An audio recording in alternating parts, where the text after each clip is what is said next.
Assalamualaikum warahmatullahi wabarakatuh. Asyhadu an la ilaha illallah wa asyhadu anna Muhammad Rasulullah. Allahumma shalli ala Muhammad wa ala ali Muhammad. Semoga ikhwan Al-Hikmah dimanapun dan umumnya mukminin mukminat wal muslimin wal muslimat selalu dalam limpahan barokah dan rahmatullah, keselamatan dan perlindungan dari Allah Subhanahu wa taala dari dunia hingga ke akhirat. Ikhwan Al-Hikmah, sebagaimana kita ketahui bahwa Al-Hikmah adalah ilmu dua kalimat syahadat. Dari lafaz la ilaha illallah diimplementasikan bahwa kekuatan la ilaha illallah itu adalah di perut. La ilaha illallah juga dipahami adalah kalimat tauhid, keyakinan kita kepada Allah Subhanahu wa taala bahwa mengakui tiada Tuhan selain Allah. Dan kalimah la ilaha illallah Muhammad Rasulullah ini haruslah kita pahami, bukan hanya memahami bahwa ini ada kekuatan. La ilaha illallah ada di perut, Muhammad Rasulullah ada di tangan. Kenapa di tangan? Diterjemahkan sebagai utusan. Utusan adalah menyampaikan risalah dari Allah Subhanahu wa taala melalui kanjeng Nabi Muhammad Rasulullah sallallahu alaihi wasallam. Jangan hanya memahami kekuatannya, tapi harus pula bisa memahami makna dan tujuan kalimat ini. Di mana ketika kita membaca atau dibaiat ketika belajar Al-Hikmah, apakah sanggup meninggalkan larangan Allah dan apakah sanggup mengerjakan perintah Allah. Begitu kita mengatakan sanggup ataupun tidak, ini adalah hukum di dalam Al-Quran, bahwa Allah di dalam Al-Quran telah memberikan garis besar apa yang dilarang dan garis besar apa yang diperintahkan oleh Allah Subhanahu wa taala melalui Al-Quran secara tersurat. Begitu kita mengatakan sanggup ataupun tidak sanggup, kita sebagai makhluk yang diciptakan oleh Allah Subhanahu wa taala, begitu kita mengakui tiada Tuhan selain Allah, maka konsekuensinya adalah apapun yang diperintahkan harus dikerjakan dan apapun yang dilarang harus ditinggalkan. Apabila kita mengerjakan yang dilarang, meninggalkan yang diperintahkan, maka secara tidak langsung kalimat syahadat, kalimat tauhid ini menjadi batal bagi kita. Bukan batal keislamannya, tetapi batal pengakuan atau ketauhidan kita. Karena kita mengakui tetapi kita melanggar, kita mengakui tetapi tidak mengerjakan yang diperintahkan, itu sama saja adalah kerja orang-orang munafik, orang-orang yang hanya mengakui di lisan tapi tidak mengakui dalam perbuatan.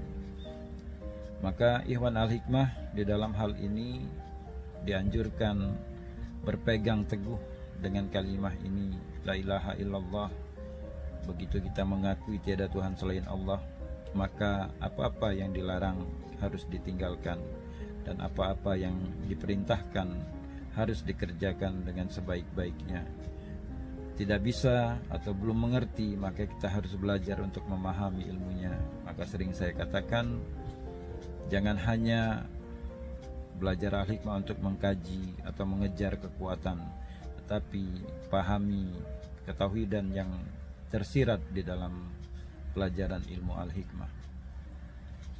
Sebagaimana kalimat la ilaha illallah, barang siapa yang mendawamkan atau sering mengucapkan la ilaha illallah di depan orang lain, maka orang-orang yang mendengar ketika kita mengucapkan la ilaha illallah Muhammad Rasulullah, maka insya Allah nanti mereka akan diberikan hak dari Allah Subhanahu wa taala untuk menjadi saksi ketika di yaumil mahsyar nanti, bahwa benar ya Allah, si Fulan bin si Fulan telah bersaksi bahwa tiada Tuhan selain Engkau dan Muhammad adalah utusan Engkau.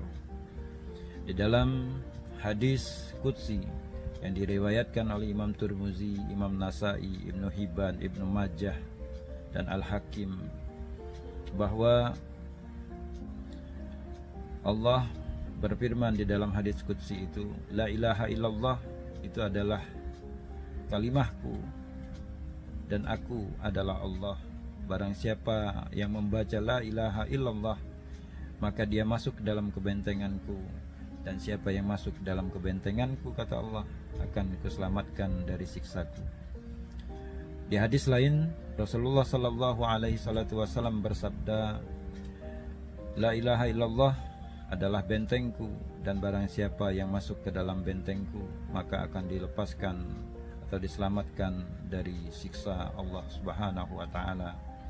Maka ikhwanul muslimin, ikhwan al-hikmah khususnya, dan mukminin mukminat wal muslimin wal muslimat pada umumnya, kalimat la ilaha illallah adalah jaminan keselamatan, bukan dari makhluk tapi dari Sang Maha Pencipta. Allah Subhanahu wa taala telah menjelaskan ini sebagaimana hadis yang telah saya kutip tadi. Allah Subhanahu wa taala memberikan jaminan bagi siapa yang mengucapkan atau membaca la ilaha illallah.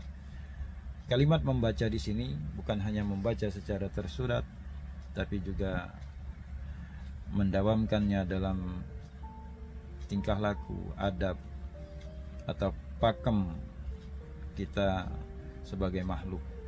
Seperti yang sudah saya jelaskan tadi, begitu kita mengucapkan la ilaha illallah, mengakui Tuhan adalah Allah, maka apa-apa yang diperintahkan oleh Allah sebagai pencipta kita, maka harus kita kerjakan dengan sebaik-baiknya.